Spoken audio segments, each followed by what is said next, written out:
Thank you, Rio. A very happy new year to one and all on the call. And thank you for joining in to discuss the financial results for the third quarter ended December 31st, 2020. Trust all of you and your loved ones are safe and in good health.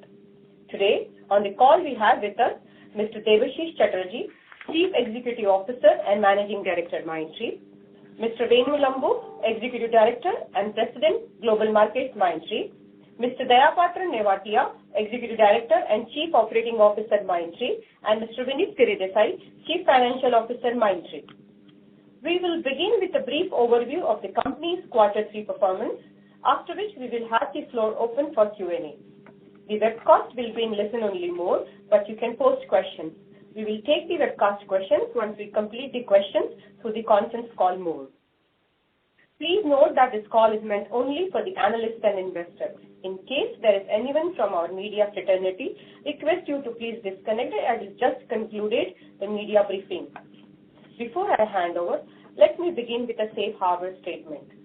During the call, we could make forward-looking statements. These statements are considering the environment we see as of today and obviously carry a risk in terms of uncertainty, because of which the actual results could be different as outlined in our quarterly fact sheet, which is available on our website. We do not undertake to update those statements periodically. I now pass it on to Debashish for his opening remarks. Thank you, Amisha. Good evening and good morning to everyone on the call. Wishing you all a very happy and prosperous new year. I trust all of you and your loved ones are safe and keeping well. The events of the past year have led to unprecedented changes and the emergence of a new normal.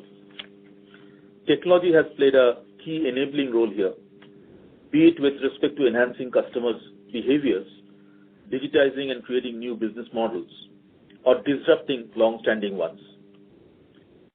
Our strategic initiatives are resonating well with our clients and helping us in redefining possibilities together. We continue to calibrate the way we conduct our business, build on our core strengths to establish a stronger and more resilient organization. Our commitment to deliver superior client satisfaction, consistent and competitive profitable growth remains stronger than ever. In Q3, we recorded revenue of $274.1 million, representing broad-based growth of 5% quarter-on-quarter. EBITDA was 23.1%, an expansion of 350 basis points sequentially. For the quarter, our order book of $312 million represents 51% year-over-year growth.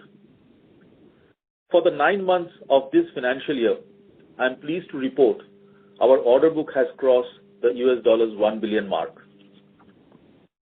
We launched several strategic initiatives during the pandemic to ensure the relevance of our offerings and meet our clients' needs. Help and Grow, one of the key initiatives, is helping us provide a targeted set of offerings that mirror the way clients have started to consume digital services in a post-pandemic world.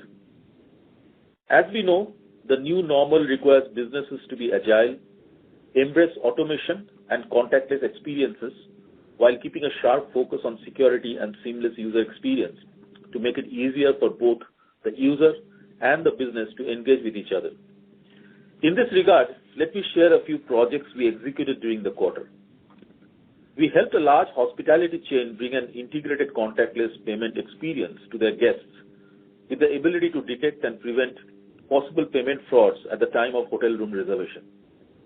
The solution was implemented in a record time and greatly appreciated by the hotel's guests, as they could not check in without exposing themselves to the health risks. We implemented an innovative medical procedure equipment tray management solution for a global medical solutions leader using SAP's suite of technologies and cloud that is helping them plan, design, and package trays 25% faster with more than 98% accuracy. For a large insurance company in the US, we implemented a fully automated enterprise B2B data exchange solution for payments processing, resulting in 80% savings in effort and significant cost savings. In addition, we enabled access to real-time data that helped track and improve their business KPIs and SLAs. Aligning and strengthening our partner ecosystem along with our offerings is key to ensure we become a true transformation partner for our clients.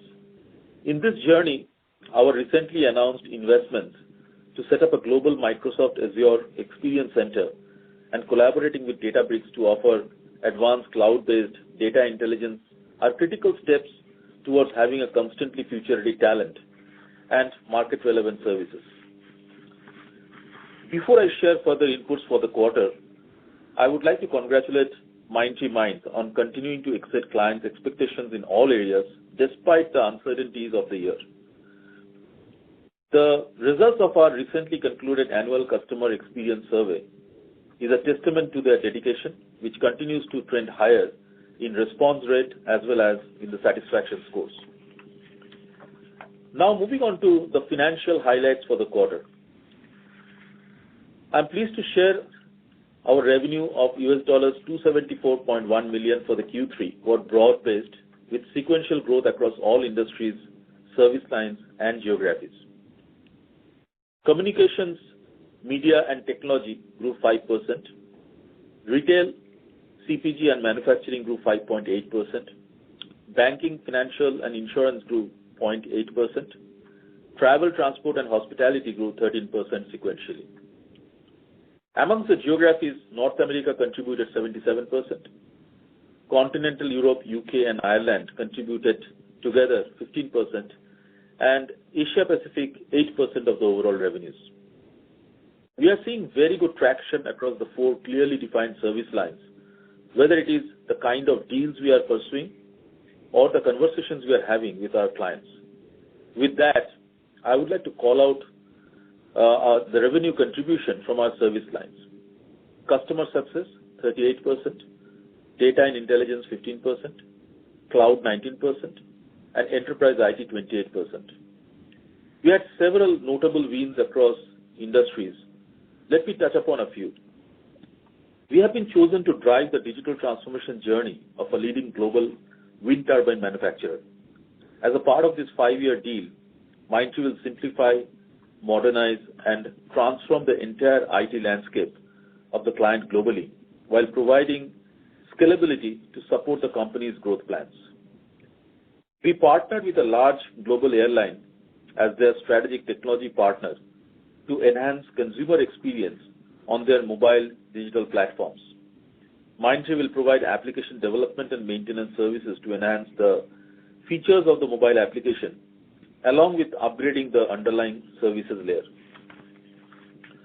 A world-leading sportswear brand selected MindTree as their strategic partner for a multi-year engagement to provide application development services to accelerate their journey towards becoming product-led and outcome-oriented. We have been selected by a US-based diverse insurance and reinsurance provider to deliver enhanced efficiency and speed of business standardization through end-to-end IT infrastructure management and cloud services. In stressful times like these, we have continued to enhance our focus towards employee engagement to ensure their safety and wellness through multiple programs. We have also set up a dedicated hotline to provide support to MindTree Minds and their families for hospital care and enhanced risk coverage insurance for COVID-19.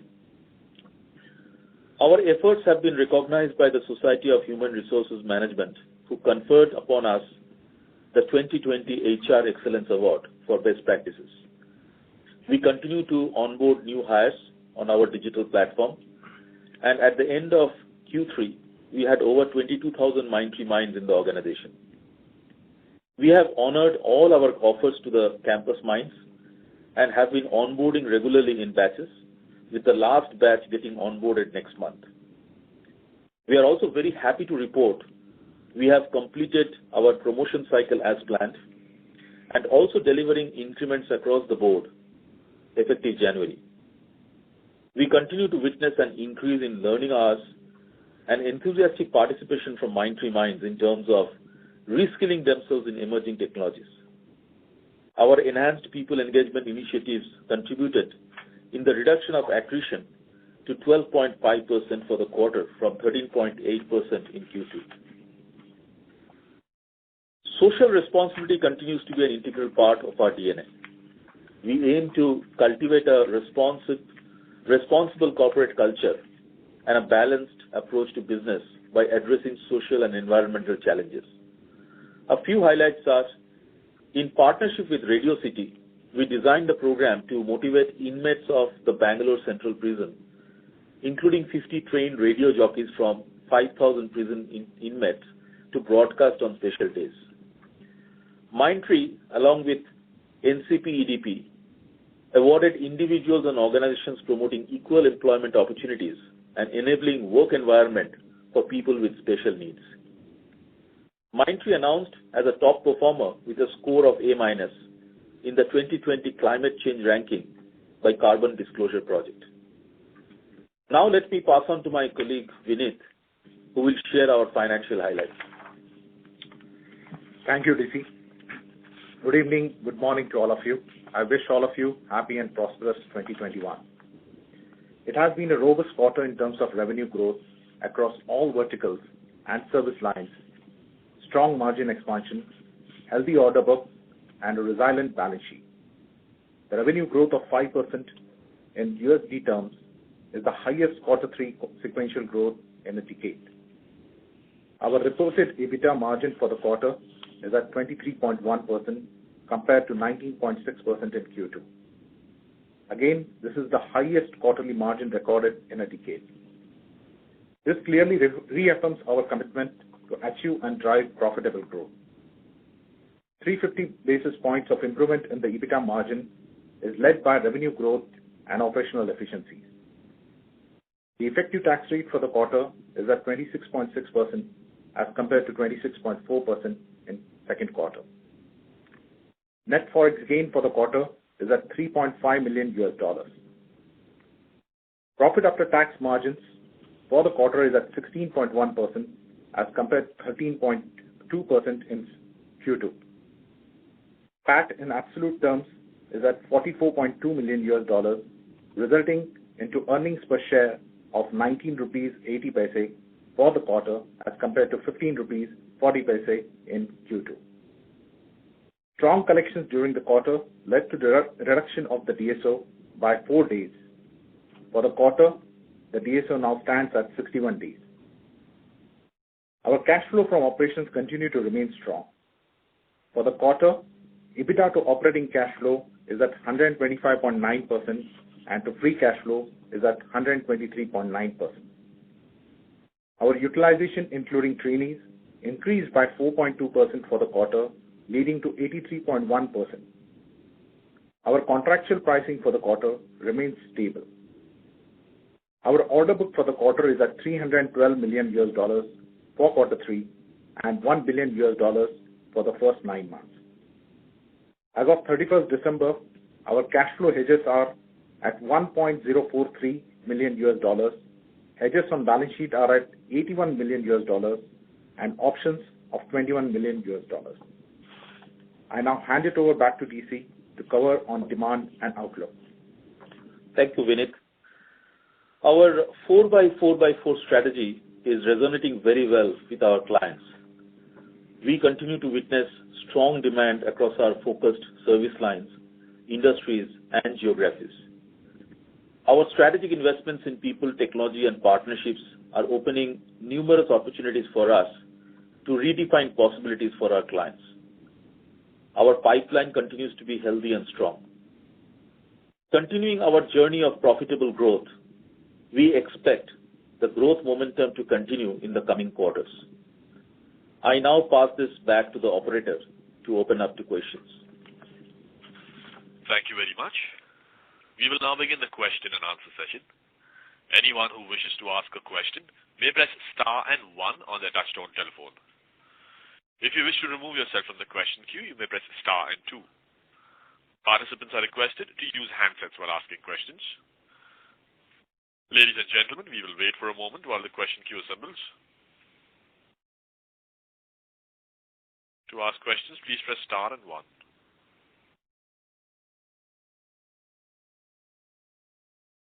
The first question is from the line of Randeep Agarwal from Edelweiss. Please go ahead. Yeah, hi, good evening, and thanks to the management team for taking my question, and congratulations on excellent execution, particularly on the margins front. So, Debashish, I have a couple of questions. While our top client has grown at 23% year over year in dollar terms again this quarter, and 3.5% quarter on quarter, but we are seeing some kind of cooling off happening in the top client. Is it a base impact, or you see that, hyperscalers are now more focused on getting the projects implemented versus, selling more? So any light on that side will be very helpful. Second, will it be fair to assume that, the margins we are right now is probably the margin which we should be able to defend? And I'm not asking for guidance, but I'm just asking that there will be multiple levers which will expand them going forward and multiple levers which will impact some portion of cost. And also a related question, at 79 point something, we have 1145 million hedges. So what does it mean for next 2-3 years in terms of, the kind of safety we have on our margins? And finally, if you can answer that, if you see the last 5 years of the industry and the next 5 years of the industry, how much different it will be in terms of growth? And again, it is not specific to your company. I'm not asking for any quantitative guidance on margin or revenue from you. So that's it. Thank you. That's a lot of questions, Sandeep. Okay, let me start. As far as the top client is concerned, it's a very strategic relationship, and we want to continue this relationship to grow further and further. And it has grown this year. And, a little bit of aberration here and there could be seasonal, but at an overall level, our top client continues to grow, and we also continue to grow along with them. And we are very optimistic that the kind of relationship and the kind of delivery that we have been doing for the top client, it is going to grow further.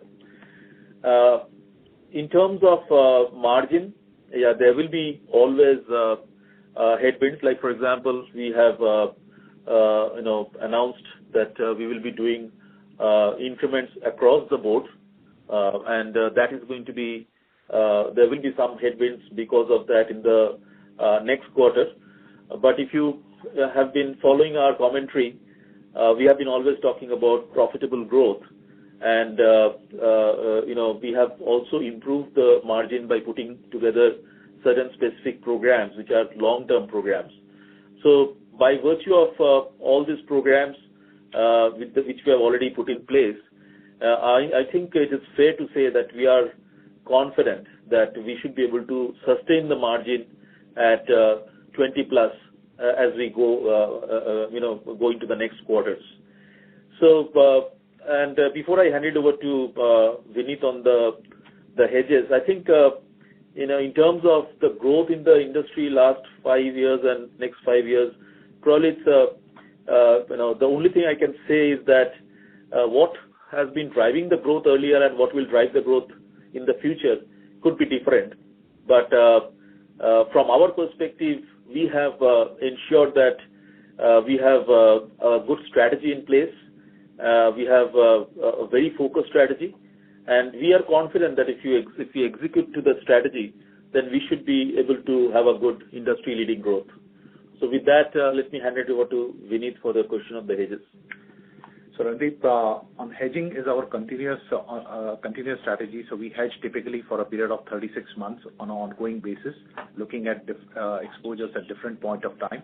So that is an ongoing strategy, and that will continue as we progress into the next quarters. So I hope that answers your question in terms of what does it mean. We are confident that any currency moments, we are well protected ourselves in terms of any volatility that can arise out of it.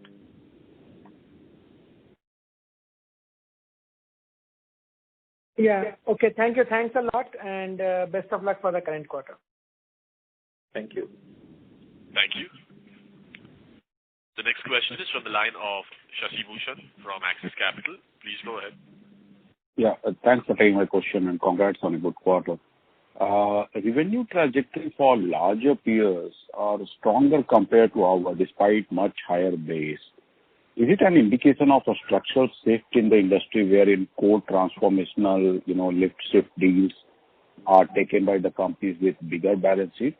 And what are few things that you think MindTree needs at this point of time to get back to industry leading growth? So, Shashi, I think from our perspective, we feel that there are multiple drivers for growth, and we feel that where we are playing in terms of the 4 service lines that we have formed. If you look at the 4 service lines that we have formed, there is one service line which is predominantly playing in the efficiency space, and then there are 3 other service lines which are more in the change space. But we are able to participate seamlessly and also cross-sell our services across all these 4 service lines, be it a cost play or be it a revenue play for the client.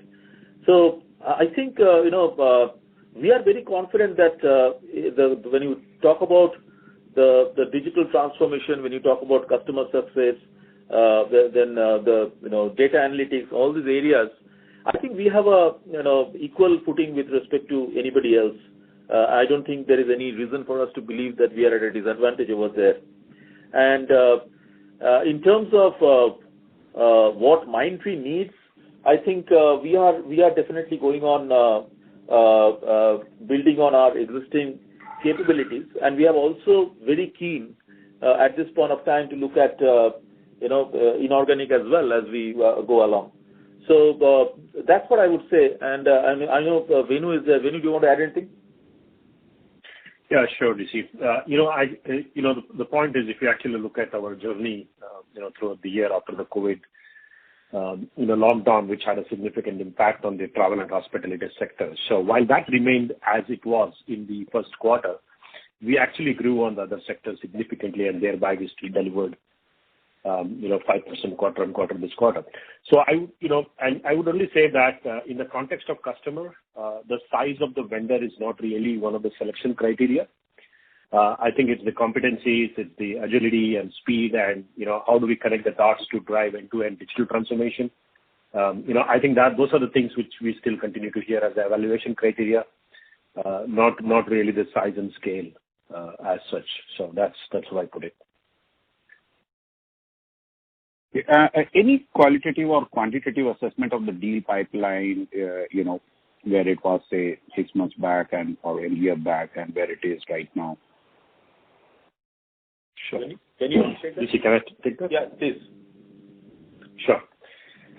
Actually, if you look at it in the beginning of the financial year, the focus was most of the spend that happened initially was more about how do we enable our customers and their entire ecosystem, which is employees, suppliers, and their value chain, to work remotely, efficiently, and more productively. Right. So that's the phase 1 of more of a reactive thing that happened as the crisis unfolded.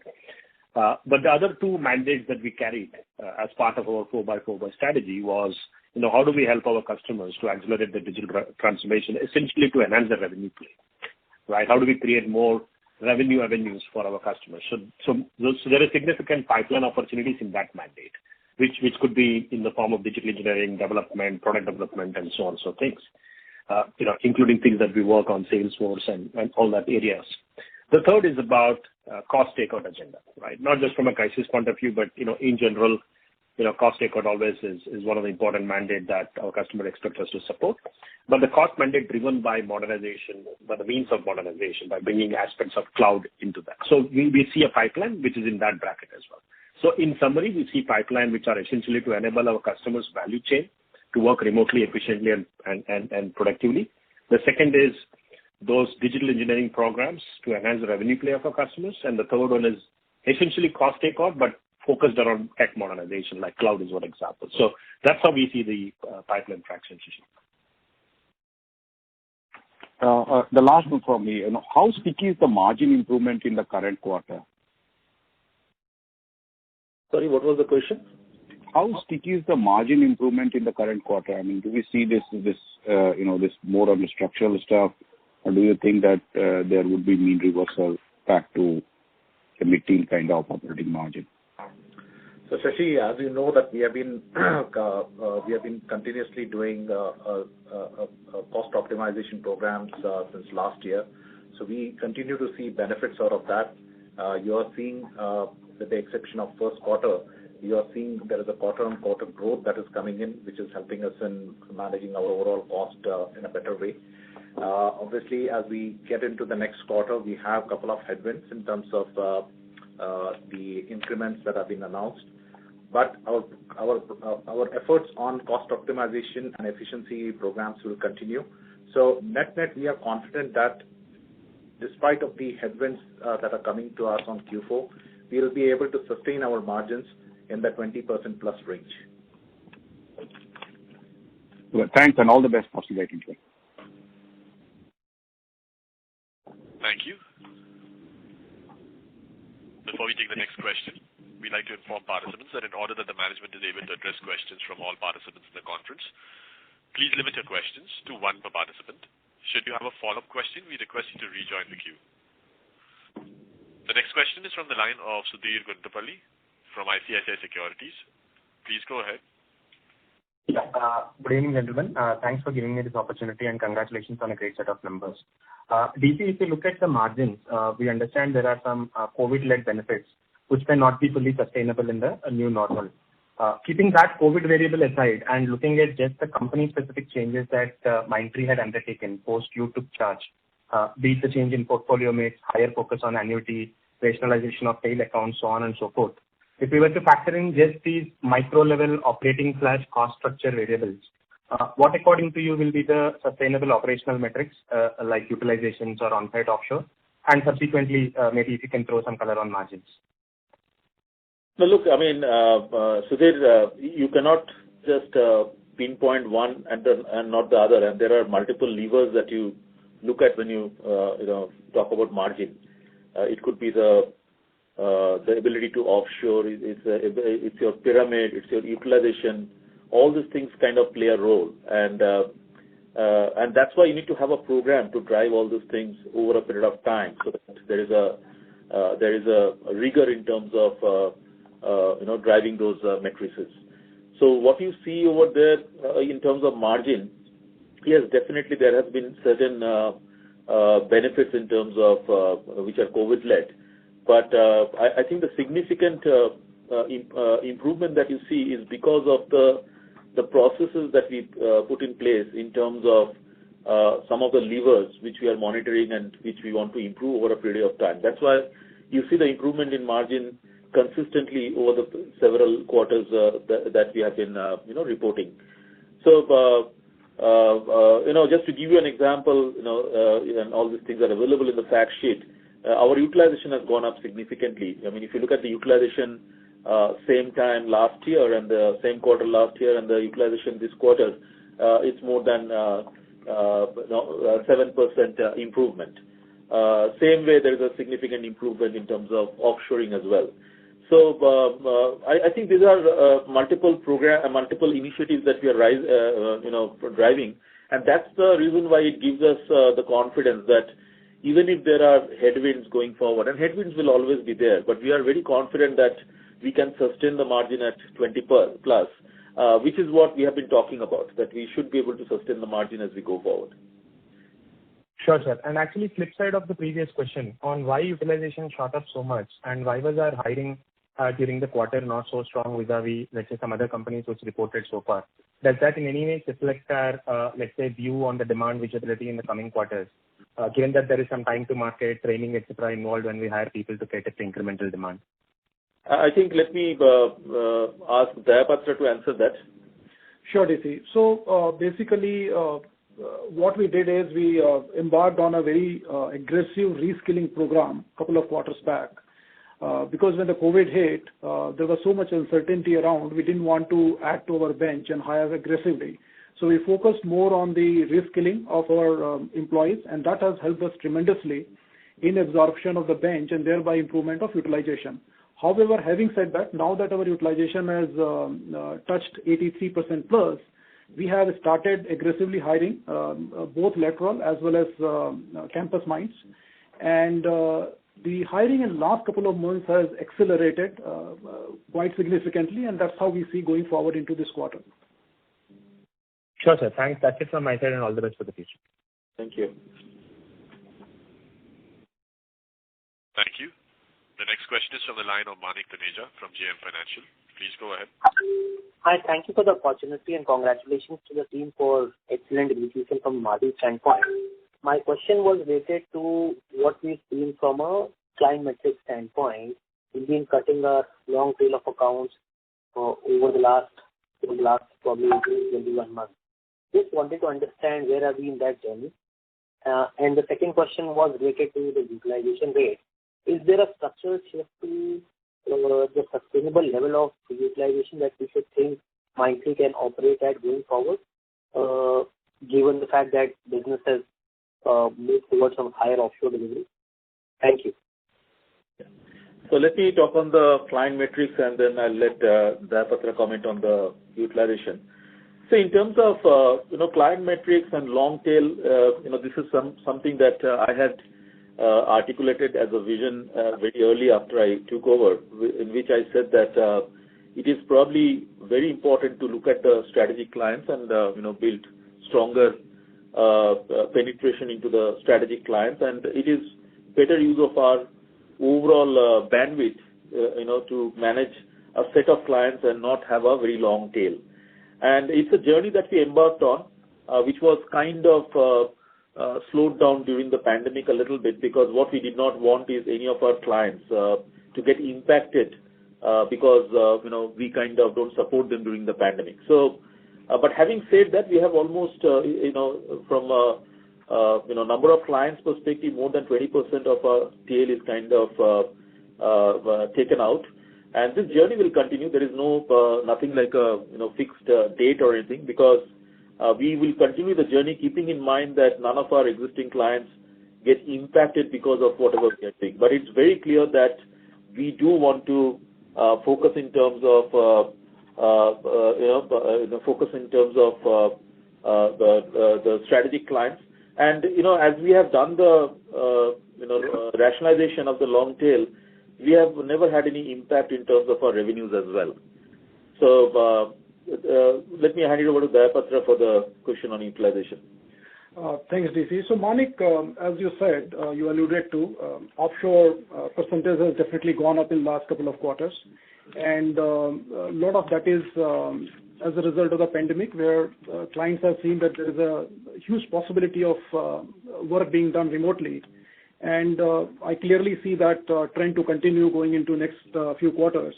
So that has definitely helped. And as I said in response to the previous question, we had taken aggressive reskilling through our digital learning platform, Yorbit. And that has helped us reskill large population as well as absorb them onto the new demands. And that is reflected in the higher utilization. Having said that, given that, as DC alluded to, we have a healthy order book and our pipeline is very strong. And as a result, we have started to hire aggressively in the last couple of months, and that hiring is going to accelerate further in this quarter. All the campus minds we have onboarded with the last batch coming on board next month, and therefore we are very bullish about building the capacity and be able to absorb them onto the new deals. Therefore, utilization is going to be in the ballpark of 81 to 82% as we move forward. Thank you, Daya. And if I can chip in with one more question, DC. Given the fact that pandemic essentially has established the offshore delivery model much more in a much more sustainable manner, should we expect that at some point of time we see the evolution towards a skill-based pricing rather than a location-based pricing that the industry has been used to in the past? Well, I think it's something that happens even now also. It's not something of the past. It's something that happens even now. But specifically if you're talking about the delivery model, it will evolve. And our view is that there will be a hybrid delivery model to support our clients. But exact definitions and all these things or exact nuances will be coming out in the coming quarters. Sure. If I can just add to what DC said, Manik, clients are looking at more outcome-based pricing models. and we have already seen the uptick in the more fixed price, outcome-based models. And that's a reflection of the clients are not really concerned about where the people are based, as you rightly said, but they are looking at us delivering them specific outcomes. Sure. Thank you and all the best for the future. Thank you. The next question is from the line of Vibhor Singhal from Phillip Capital. Please go ahead. Good evening, sir. Thanks for taking my question and congrats on a great set of numbers. So DC, I had a couple of questions. First is, we've seen strong growth rebounding back in the travel vertical in this quarter. What is the outlook in that sector look like? In your conversations with the clients in that sector, when do you see probably demand coming back to that sector? And would it be fair to say that we have basically touched the bottom in that sector, and from here after we should be able to see strong growth? Also, just maybe on the top client, we've seen again a strong growth in that client, in that account for a long period of time. So just wanted to basically get your perspective on, does our strong relationship with our top client hamper our growth prospects with the competing hyperscalers and the cloud platforms in any manner? Have we seen any evidence of that till now? Or is that a concern going forward at all for us? Thanks, Vibhor. So in terms of, let me answer the second question first and then come to the travel. As far as top client is concerned, we want the top client to grow, and we want the relationship to be as strategic as it has been always. And I don't think there is any concern that we have in terms of growing any of the hyperscalers. We need to understand that there is a huge opportunity in terms of selling with our partners in terms of Azure or the other hyperscaler clouds, and we will continue to do that. So I don't think there is any concern on that.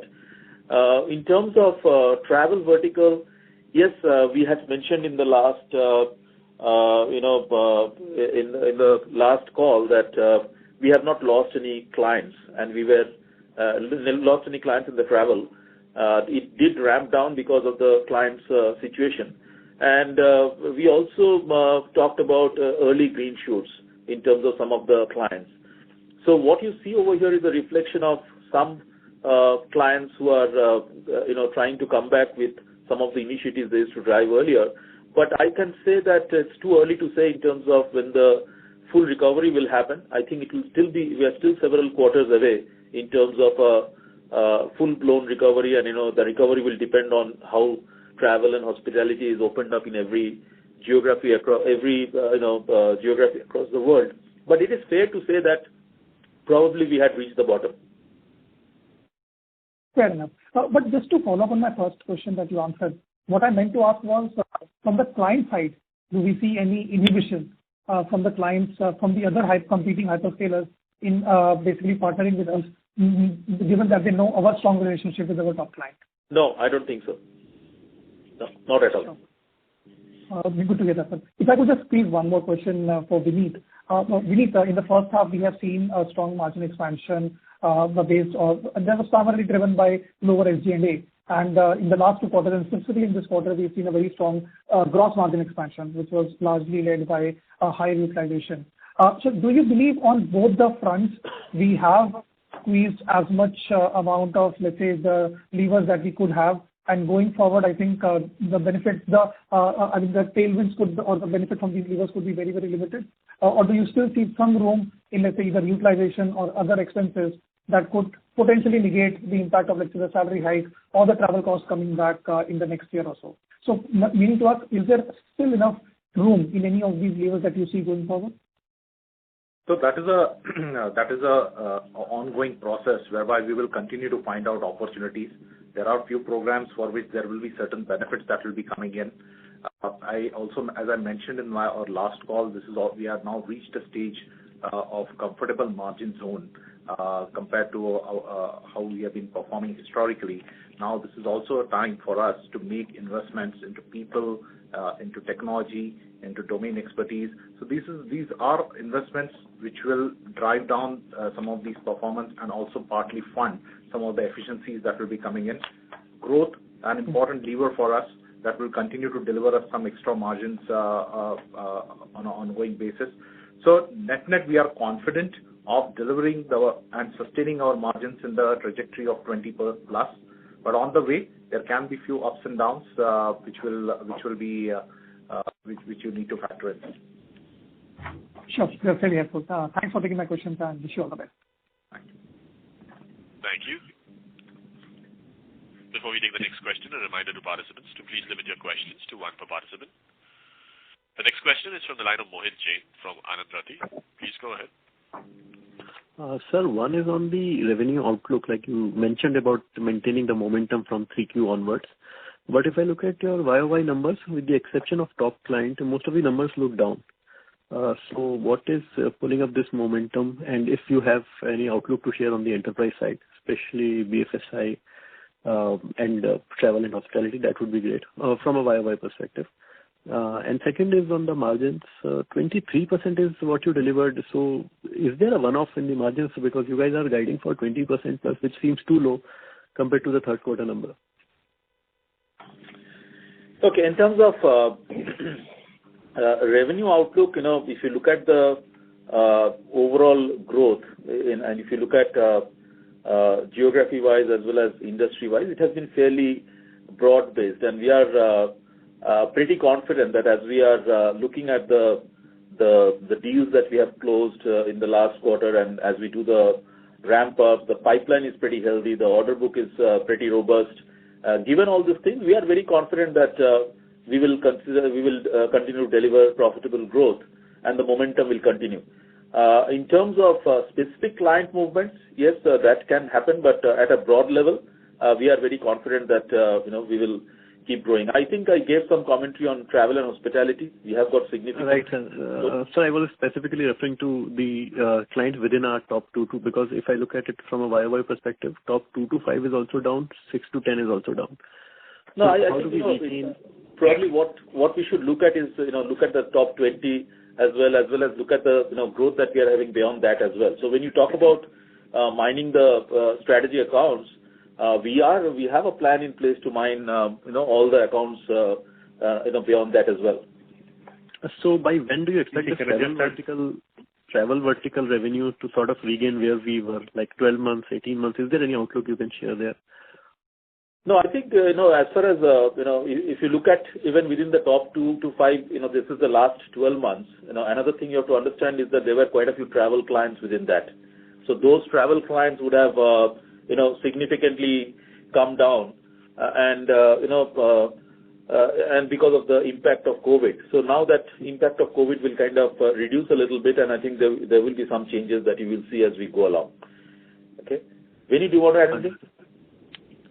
On the margin. Yeah, just want to add the commentary. This is Venu here. Just want to add the commentary that if you look at it, especially in those segments or accounts that we called out, where year on year it's degrowth, that's predominantly the impact that we have been speaking since Q1 when a lot of these clients actually ramped down in the travel and hospitality sectors, right? So while we're having a quarter on quarter of 13%, the top clients which actually ramped down in Q1.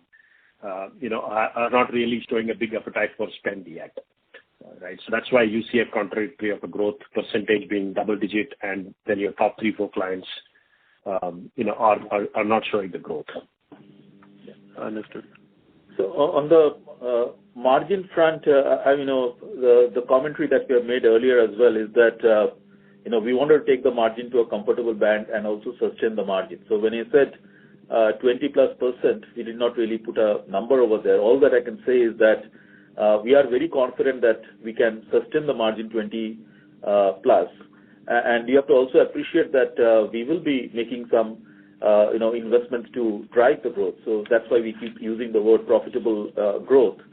And there will be headwinds. There will be headwinds in the next quarter because we are doing all the increments and all these things. But overall, I think it's fair to say that we have reached a band where we should have the ability to invest and grow, at the same time sustain a band of margin as we go along. You want to add anything? So no one-offs in third quarter? There are no one-offs in third quarter. Provisions written back, anything of that sort? Nothing of that sort. And as DC mentioned, what we are trying to articulate is the sustainability of our margins on a quarter-on-quarter basis. We are not sort of giving any outlook for the next quarter or anything. What we are saying is we will have headwinds. We will be making investments on the way. But after considering all of that put together, quarter-on-quarter basis, we are confident of sustaining the 20% margin band. Perfect, sir. Clear. Thank you. Thank you. The next question is from the line of Sulabh Govila from Morgan Stanley. Please go ahead. Hi. Thanks for the opportunity. I have a couple of questions. So first one is for Vineet. Between your employee expenses, what would be the reason for wages and salaries going down sequentially this quarter and contribution to PF line item increasing? Because ideally one would imagine a cost like contribution to PF to remain largely in line with changes in employee base and salary increases. And the other bit that I wanted to touch upon is on industry growth that we're talking about. Given that in the coming year, the definition of industry growth is probably changing relative to pre-COVID levels, and coupled with the fact that some of the large cap names, they're already talking about double-digit growth rates, how should we think about MindTree achieving that in the context of deal wins that we've seen in the past 2 quarters? And would we need to increase these wins in the coming quarters, or we can aim to achieve the industry-leading growth rate with current run rate as well? Take the second question first. Yeah, let me take the second question first, and then I'll hand it over to Vineet. See, as far as, as I said, I mean, our order book is pretty robust. Pipeline is very healthy.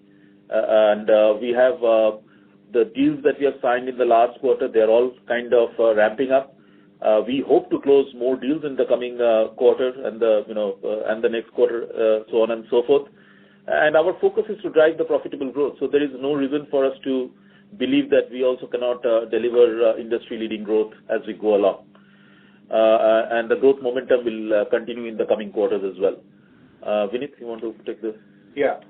So see, on a cost of employee, I think so. If you look at it, our net addition of people has been minimal because we, as Dayapatra mentioned in his comments, we have been reskilling our resources and deploying them, and that has helped us in terms of increasing our utilization and helping us in terms of growing our margins. On Provident Fund, I don't think so it's anything unique that has happened. I think so it's a contribution that happens on a quarter-on-quarter basis depending upon certain employee selection of plans, etc. But there is nothing specific to talk about on that particular front. Okay, sure. That's very helpful. If I can quickly slip another one, please. So this is with respect to wallet share gains that you've talked about in the past few quarters in some of your existing accounts. So in your view, what would be the sort of companies who are losing market share there? Would these be the niche boutique startups, or there would be companies similar to or larger to your size as well? And then related to on the tail end of your client rationalization. So in what all buckets is this rationalization taking place? Because we've seen the 5 million bucket declining in the past couple of quarters, and then there is some decline in 10 million bucket also in this quarter. Yeah.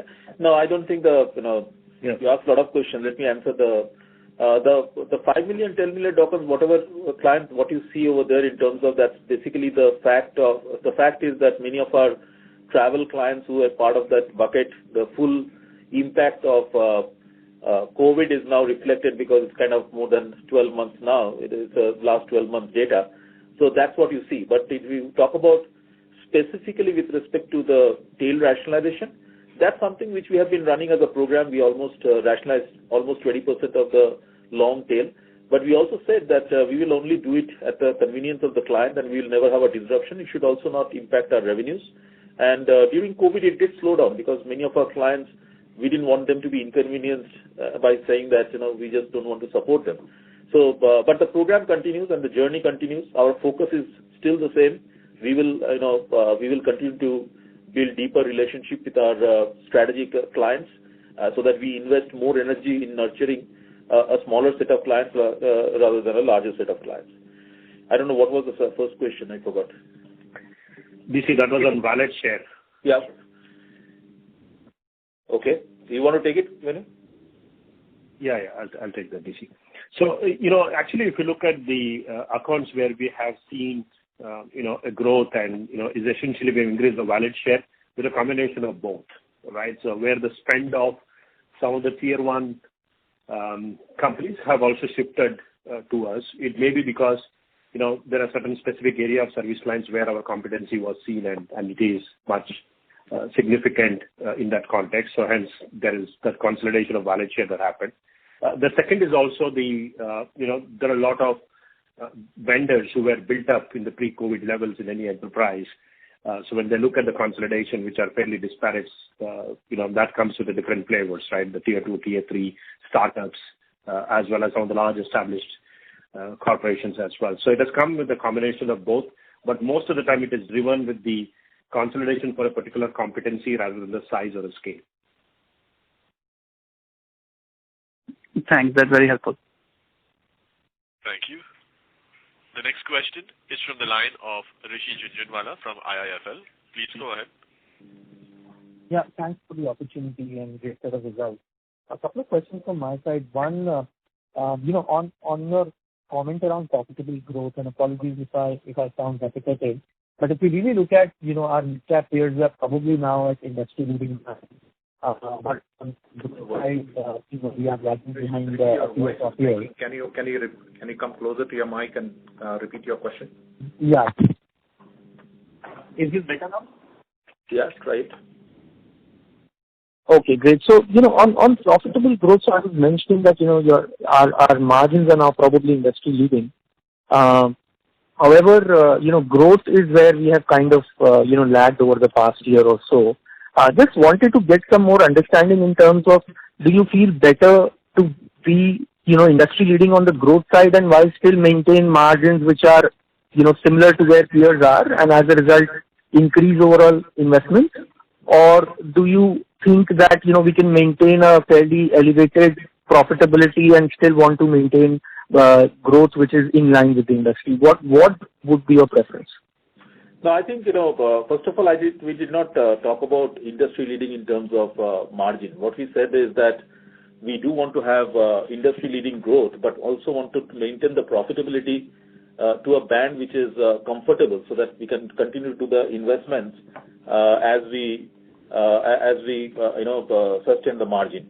So that's what we have been saying, and as we said, in terms of investments, there are multiple things that we are doing, and we are also very open to inorganic at this point of time. So we have been having a very clear strategy to look at inorganic. So that also is something that will follow hopefully in the coming quarters. Great. And secondly, on the nature of deals that we have announced over the past 3-4 quarters, can you give some color in terms of how much of that would be new business? And one of the reasons why I'm asking this also is because, right now, year on year, we are still largely flat. But there has been almost a 25% revenue shift from, your revenue being time and material to being fixed price. So fixed price component has gone up significantly higher.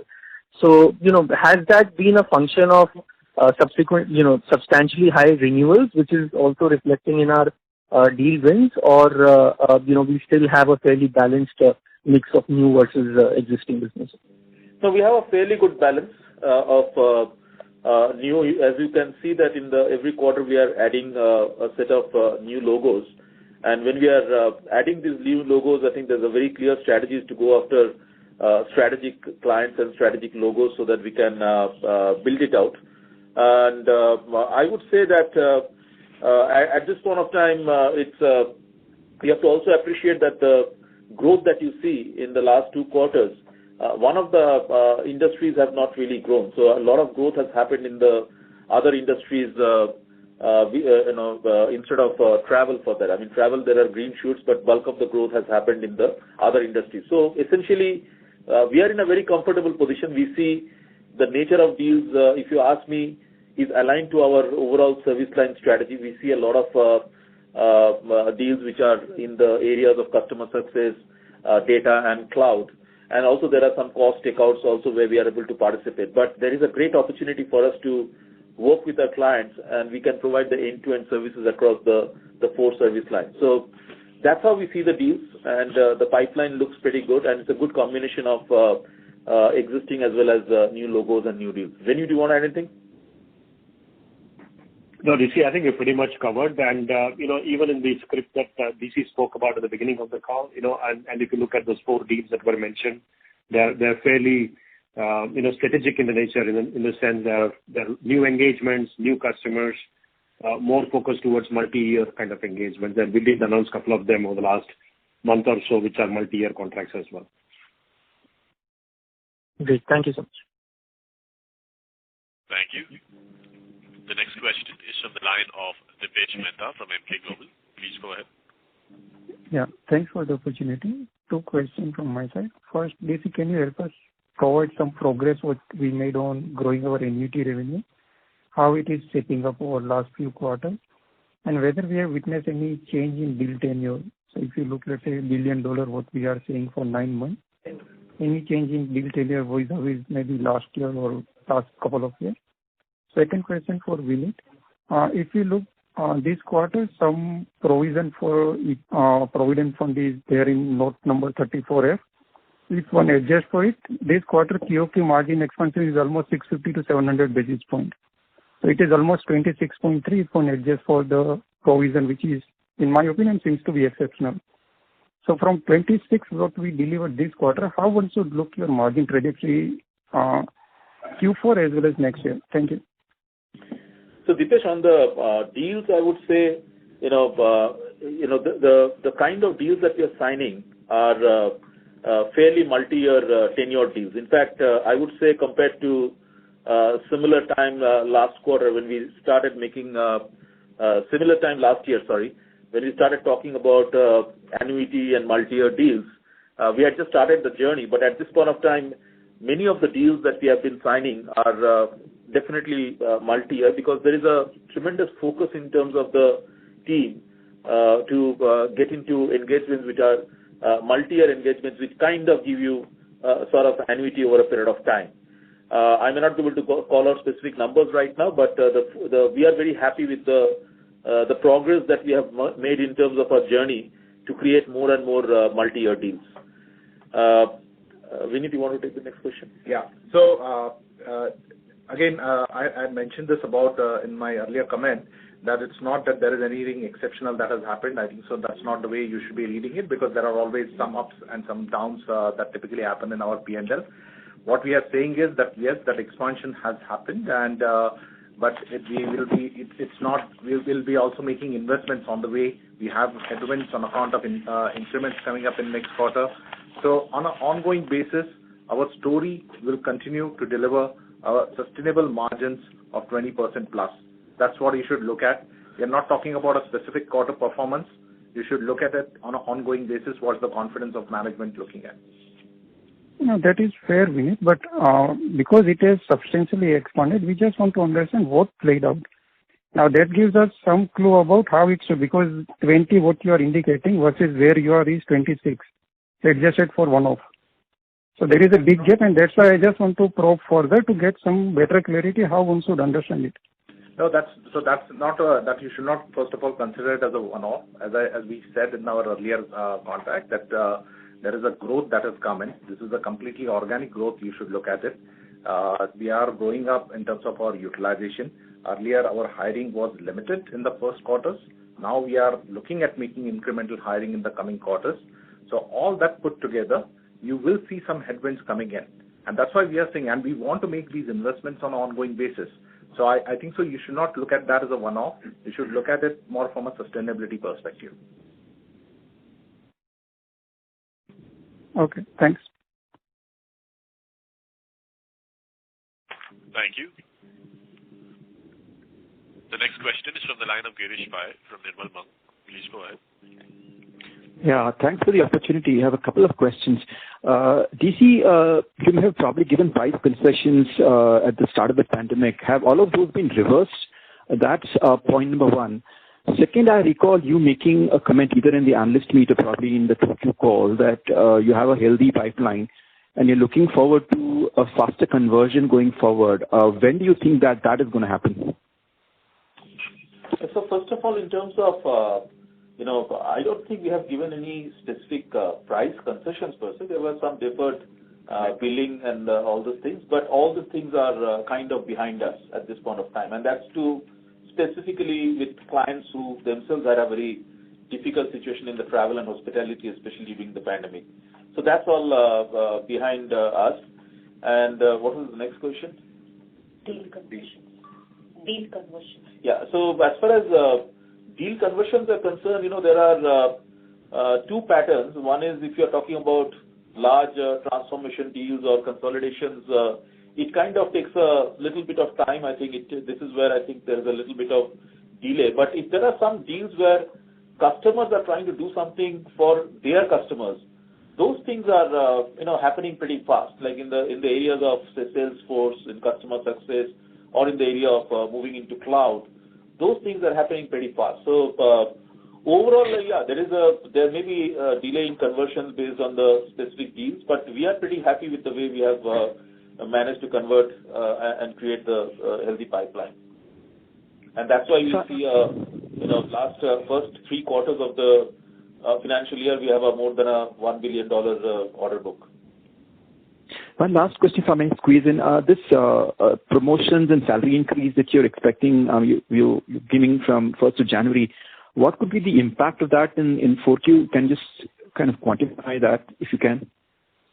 Okay, I'll let Vineet answer that.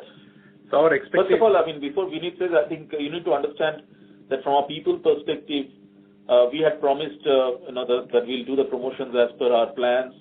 We also decided, announced much earlier that the increments will be across the board effective January. So all those things we have, all those things are in place, and that's something which we are very clear that we have to take care of our people as well, our MindTree Minds. Specific impact, let Vineet add. So from an increments perspective, we'll be doing an industry average increment with the leading companies. We expect the impact to be somewhere around close to 250 basis points. But we also have few operational efficiencies still continuing to deliver some benefits to us. So we think that we'll be able to absorb a great extent of that impact in the next quarter. Thank you very much. Thank you. We'll be able to take one last question. We take the last question from the line of Madhu Babu from Canara HSBC Life. Please go ahead. Yeah, hi sir. So even this year, I think the top account will grow almost 28% YOY, whereas overall will be flattish. So could you give us, more how are we in the positioning within the top clients? We are among the 6th or the top 10th like that. And second is that how many decision makers we are dealing with there within those, so that we can break the top account and more into multiple P&Ls. So just more view on that would be helpful. Thanks. So, Madhu Babu, the only thing I can say is that the top client is very special for us. It will not grow the way it has grown unless we are delivering well for the client as well, because they've got many options. And we probably are definitely one of their strategic partners as well. And in terms of decision making, more than talking about decision making, what you have to understand is that we are working on various areas within the top client. It's not that we are working on only one specific area. So there are many stakeholders that we are working on within the top client, which also kind of gives an indication that it kind of de-risks us, because it's not that we are just in one area and that can just go away. It's multiple areas, and we are well spread across the top client in terms of their multiple LOBs and businesses. Venu, do you want to add anything? Yes, DC. Just 2 comments. What is important to understand is that it's a big universe when we look at the market and the different buyers that are there with top clients, and they're in the forefront of this digital evolution, which will only accelerate as we go along. So hence it is strategic as DC mentioned, and plus it is not just one particular product or one particular buyer. It's a big universe. And we are strategically positioned to ensure that we cover all the market segments of our top clients across all geographies.